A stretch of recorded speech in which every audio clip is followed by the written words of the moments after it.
ಶಿಡ್ಲಘಟ್ಟದಲ್ಲಿ ಶಿಕ್ಷಕರ ದಿನಾಚರಣೆ. ನಿವೃತ್ತ ಶಿಕ್ಷಕರಿಗೆ ಸನ್ಮಾನ. ಡಾಕ್ಟರ್ ಸರ್ವಪಲ್ಲಿ ರಾಧಾಕೃಷ್ಣನ್ ಅವರ ಭಾವಚಿತ್ರ ಅನಾವರಣ.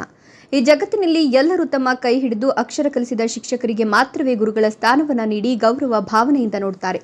ಶಿಕ್ಷಕರ ವೃತ್ತಿಗೆ ಅಷ್ಟರ ಮಟ್ಟಿಗೆ ಮಹತ್ವ ಹಾಗೂ ಪೂಜನೀಯ ಸ್ಥಾನವಿದೆ ಅಂತ ಶಿಡ್ಲಘಟ್ಟದ ಶಾಸಕ ಬಿಎನ್ ರವಿಕುಮಾರ್ ತಿಳಿಸಿದರು. ಶಿಡ್ಲಘಟ್ಟ ಚಿಕ್ಕಬಳ್ಳಾಪುರ ಮಾರ್ಗದ ಹಂಡಿಗನಾಳ ಬಳಿ ಇರುವ ಬಾಲಾಜಿ ಕಲ್ಯಾಣ ಮಂಟಪದಲ್ಲಿ ಶಿಕ್ಷಕರ ದಿನಾಚರಣೆ ಕಾರ್ಯಕ್ರಮ ನಡೆಯಿತು. ಕಾರ್ಯಕ್ರಮದಲ್ಲಿ ಶಿಡ್ಲಘಟ್ಟದ ಶಾಸಕ ಬಿಎನ್ ರವಿಕುಮಾರ್ ಮಾತನಾಡಿ, ಎಚ್.ಡಿ. ಕುಮಾರಸ್ವಾಮಿ ಅವರು ಕೇಂದ್ರದಲ್ಲಿ ಸಚಿವರಾಗಿದ್ದು ಅವರಿಗೆ ಈಗಾಗಲೇ ಮನವಿ ಮಾಡಿದ್ದು, ಮುಂದಿನ ಮಾರ್ಚ್ನಲ್ಲಿ ಬಜೆಟ್ನಲ್ಲಿ ಕೈಗಾರಿಕೆಗಳ ಸಿಎಸ್ಆರ್ ಅನುದಾನದಲ್ಲಿ ಶಿಡ್ಲಘಟ್ಟದಲ್ಲಿ ಶಾಲಾ ಕಟ್ಟಡ ನಿರ್ಮಾಣ, ಕೊಠಡಿಗಳ ದುರಸ್ತಿ, ಶೌಚಾಲಯ ನಿರ್ಮಾಣ ಸೇರಿ ಮೂಲಸೌಕರ್ಯಗಳನ್ನು ಒದಗಿಸುವ ಭರವಸೆ ನೀಡಿದ್ದಾರೆ ಎಂದರು.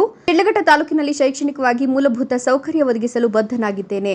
ನಮ್ಮ ತಾಲೂಕಿನ ಮಕ್ಕಳು ಕಲಿಕೆಯಲ್ಲಿ ಅತ್ಯುತ್ತಮರಾಗುವಂತೆ ಶಿಕ್ಷಕರು ಪರಿಶ್ರಮ ಹಾಕಬೇಕು. ನಮ್ಮ ವಿದ್ಯಾರ್ಥಿಗಳು ಒಳ್ಳೆಯ ಸಾಧಕರಾಗುವಂತೆ ಶಿಕ್ಷಕರು ಪ್ರೇರಣೆ, ಮಾರ್ಗದರ್ಶನ, ಆತ್ಮಸ್ಥೈರ್ಯ ತುಂಬಬೇಕು. ಶಿಡ್ಲಘಟ್ಟ ತಾಲೂಕಿನ ಶಿಕ್ಷಣ ಕ್ಷೇತ್ರದಲ್ಲಿ ಪ್ರಥಮ ಸ್ಥಾನಕ್ಕೆ ಕೊಂಡೊಯ್ಯುವ ನಿಟ್ಟಿನಲ್ಲಿ ಶಿಕ್ಷಕರು ಪ್ರಾಮಾಣಿಕವಾಗಿ ಕಾರ್ಯನಿರ್ವಹಿಸಬೇಕು ಎಂದರು. ಕೋಲಾರ ಕ್ಷೇತ್ರದ ಸಂಸದ ಎಂ ಮಲ್ಲೇಶ್ ಬಾಬು ಮಾತನಾಡಿ, ಶಿಕ್ಷಕರು ಉತ್ತಮ ಅಭ್ಯಾಸ ನಿರತರಾಗಬೇಕು ಮತ್ತು ಅಧ್ಯಯನಶೀಲರಾಗಬೇಕು. ನಿಮ್ಮನ್ನು ನೋಡಿ ಮಕ್ಕಳು ಪ್ರಭಾವಿತರಾಗ್ತಾರೆ ಎಂದರು. ಉತ್ತಮ ಸಂಸ್ಕಾರಯುತ ಸಮಾಜ ನಿರ್ಮಾಣವನ್ನು ಮಾಡುವಲ್ಲಿ ಶಿಕ್ಷಕರ ಪಾತ್ರ ಅತಿ ಮುಖ್ಯ. ಈ ಸಮಾಜದಲ್ಲಿ ಉನ್ನತ ಸ್ಥಾನಮಾನ ಪಡೆದವರನ್ನು ನೋಡಿ ಸಂತಸ ಪಡುವ, ಖುಷಿ ಪಡುವವರು ಶಿಕ್ಷಕರಷ್ಟೇ. ಶಿಕ್ಷಕ ವೃತ್ತಿಯಲ್ಲಿ ಸಿಗುವ ಆತ್ಮತೃಪ್ತಿ ಮತ್ತೊಂದು ವೃತ್ತಿಯಲ್ಲಿಲ್ಲ ಅಂತ ಹೇಳಿದರು. ವಿಜಯಪುರ ಸಾಯಿ ಜ್ಞಾನ ಗಂಗಾ ಪ್ರಥಮ ದರ್ಜೆ ಕಾಲೇಜಿನ ಪ್ರಾಂಶುಪಾಲ ಎನ್ ಶ್ರೀನಿವಾಸಮೂರ್ತಿ ವಿಶೇಷ ಉಪನ್ಯಾಸ ನೀಡಿದರು. ಭಾರತ ರತ್ನ ಡಾಕ್ಟರ್ ಎಸ್ ರಾಧಾಕೃಷ್ಣನ್ ಅವರ ಭಾವಚಿತ್ರವನ್ನು ಅನಾವರಣ ಮಾಡಲಾಯಿತು. ಈ ವರ್ಷ ನಿವೃತ್ತರಾದ ಪ್ರಾಥಮಿಕ ಮತ್ತು ಪ್ರೌಢಶಾಲಾ ಶಿಕ್ಷಕರನ್ನು ಸನ್ಮಾನಿಸಲಾಯಿತು. ವಿವಿಧ ಕ್ರೀಡೆ ಮತ್ತು ಸಾಂಸ್ಕೃತಿಕ ಸ್ಪರ್ಧೆಗಳಲ್ಲಿ ವಿಜೇತರಾದ ಶಿಕ್ಷಕರಿಗೆ ಬಹುಮಾನಗಳನ್ನು ವಿತರಿಸಲಾಯಿತು. ಶಿಕ್ಷಕರಿಂದ ಸಾಂಸ್ಕೃತಿಕ ಕಾರ್ಯಕ್ರಮಗಳು ನಡೆದವು. ಸಂಸದರು ಮತ್ತು ಶಾಸಕರನ್ನ ಶಿಕ್ಷಕರ ಸಂಘದಿಂದ ಸನ್ಮಾನಿಸಲಾಯಿತು. ಶಿಡ್ಲಘಟ್ಟ ನಗರಸಭಾಧ್ಯಕ್ಷ ವೆಂಕಟಸ್ವಾಮಿ, ಉಪಾಧ್ಯಕ್ಷೆ ರೂಪಾ ನವೀನ್, ಬಿಇಒ ನರೇಂದ್ರ ಕುಮಾರ್ ಪ್ರಾಸ್ತಾವಿಕವಾಗಿ ಮಾತನಾಡಿದರು. ತಹಶೀಲ್ದಾರ್ ಬಿಎನ್ ಸ್ವಾಮಿ, ಇಒ ಹೇಮಾವತಿ, ಡಿಡಿಪಿಐ ಬಿ ಬೈಲಾಂಜಿನಪ್ಪ, ಡಯಟ್ನ ಪ್ರಾಂಶುಪಾಲ ಮುನಿಕೆಂಪೇಗೌಡ, ಶಿಕ್ಷಕರ ಸಂಘದ ಅಧ್ಯಕ್ಷ ಬಿಆರ್ ನಾರಾಯಣಸ್ವಾಮಿ, ಸರ್ಕಾರಿ ನೌಕರರ ಸಂಘದ ಅಧ್ಯಕ್ಷ ಕೆಎನ್ ಸುಬ್ಬಾರೆಡ್ಡಿ, ತಾಲೂಕು ಪಂಚಾಯತ್ ಮಾಜಿ ಅಧ್ಯಕ್ಷರಾದ ಲಕ್ಷ್ಮೀನಾರಾಯಣ ರೆಡ್ಡಿ, ಕನ್ನಡ ಸಾಹಿತ್ಯ ಪರಿಷತ್ ಅಧ್ಯಕ್ಷ ಪಟೇಲ್ ನಾರಾಯಣಸ್ವಾಮಿ, ತಾಲೂಕು ವಕೀಲರ ಸಂಘದ ಅಧ್ಯಕ್ಷ ನಾರಾಯಣಸ್ವಾಮಿ, ಮುಖಂಡರಾದ ಬಂಕ್ ಮುನಿಯಪ್ಪ, ತಾದೂರು ರಘು ಇನ್ನಿತರರು ಹಾಜರಿದ್ದರು. ನಮ್ಮ ಕ್ಷೇತ್ರದಲ್ಲಿ ಸುಮಾರು 78 ಗ್ರಾಮದಲ್ಲಿ 78 ಹೊಸ ಕಟ್ಟಡಗಳಿರಬೇಕು ಮತ್ತು ಮೂಲಭೂತ ಸೌಕರ್ಯಗಳಿರಬೇಕು, ಅಂಗನವಾಡಿ ಕಟ್ಟಡಗಳಿರಬೇಕು, ಕುಡಿಯೋ ನೀರು ಕೊಡ್ತಕ್ಕಂಥ ಕೆಲಸವನ್ನು ಆಗಬೇಕಂತೇಳಿ ನಾವು ಕುಮಾರಣ್ಣ ಅವರಿಗೆ ಮನವಿಯನ್ನು ಸಲ್ಲಿಸಿದ್ದೀರಿ. ನಾಳೆ 2025 ಮಾರ್ಚ್ಗೆ ಏನು ಬಜೆಟ್ ಆದಮೇಲೆ ಈ ಒಂದು ಕ್ಷೇತ್ರಕ್ಕೆ ಒಂದು ವಿಶೇಷವಾಗಿ ಶಿಕ್ಷಣಕ್ಕೆ ಒಂದು ಅನುದಾನ ಬರ್ತಕ್ಕಂಥ ಕೆಲಸ ಪ್ರಾಮಾಣಿಕತೆಯಿಂದ ಆಗ್ತದೆ. ನಾವು ಈ ಕ್ಷೇತ್ರಕ್ಕೆ ಶಿಕ್ಷಣಕ್ಕೆ ಇವತ್ತು ನಮ್ಮ ಅಪ್ಪೇಗೌಡನಲ್ಲಿ ಇವತ್ತು ಒಂದು ಸರ್ಕಾರಿ ಇಂದಿರಾ ಗಾಂಧಿ ವಸತಿ ಶಾಲೆ ಇದೆ. ಇವತ್ತಲ್ಲೂ ನೋಡಿದಾಗ ಯಾವ ಒಂದು ಪ್ರೈವೇಟ್ ಇನ್ಸ್ಟಿಟ್ಯೂಟಲ್ಲಿ ಕೂಡ ಇಲ್ಲ, ಅಂಥ ಸೌಲಭ್ಯಗಳು ಇರ್ತಕ್ಕಂಥ ಒಂದು ಶಾಲೆಗಳು ಮಾಡಬೇಕನ್ನೋ ನಮ್ಮ ಒಂದು ಉದ್ದೇಶ.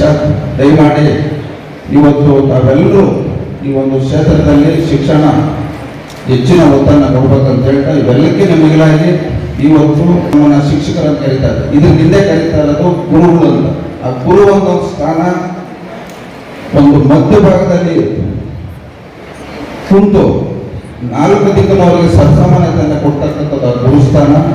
ಈ ಗುರುಸ್ಥಾನ ಅನ್ನೋದಕ್ಕೆ ಇವತ್ತು ಉದಾಹರಣೆ ನಮ್ಮ ರಾಜಕೀಯ ಗುರುಗಳಾದಂಥ ದೇವೇಗೌಡರ ಒಂದು ಆಶೀರ್ವಾದ, ಅವರ ಒಂದು ತತ್ವ ಸಿದ್ಧಾಂತದಿಂದ ಇವತ್ತು ನಾನು ಈ ಕ್ಷೇತ್ರದಲ್ಲಿ ಶಾಸಕನಾಗಿದ್ದೀನಿ. ಅದೇ ರೀತಿ ಇವತ್ತು ಯಾರೇ ಒಬ್ಬರು ಒಂದು ಸ್ಥಾನದಲ್ಲಿ ಉನ್ನತ ಸ್ಥಾನಕ್ಕೆ ಹೋಗಬೇಕಾದ್ರೆ ಮೊದಲನೇದು ತಾಯಿ, ತಂದೆ, ಗುರು, ಈ 3 ಜನ ಆಶೀರ್ವಾದ ಇದ್ದರೆ ಈ ಸಮಾಜದಲ್ಲಿ ಯಾವ ಮಟ್ಟಕ್ಕೆ ಬೇಕಾದರೂ ಬೆಳಿಬೋದು. ಅವರು ಒಂದು ಗುರುಗಳನ್ನ ಪಾಲನೆ ಮಾಡಿದಾಗ ಅಂತ ಈ ಸಂದರ್ಭದ ಎಲ್ಲರೂ ಗಮನ ತರ್ತಾ, ವಿಶೇಷವಾಗಿ ಇವತ್ತು ನಮ್ಮ ಕ್ಷೇತ್ರದಲ್ಲಿ ಏನಿವತ್ತು ನಮ್ಮ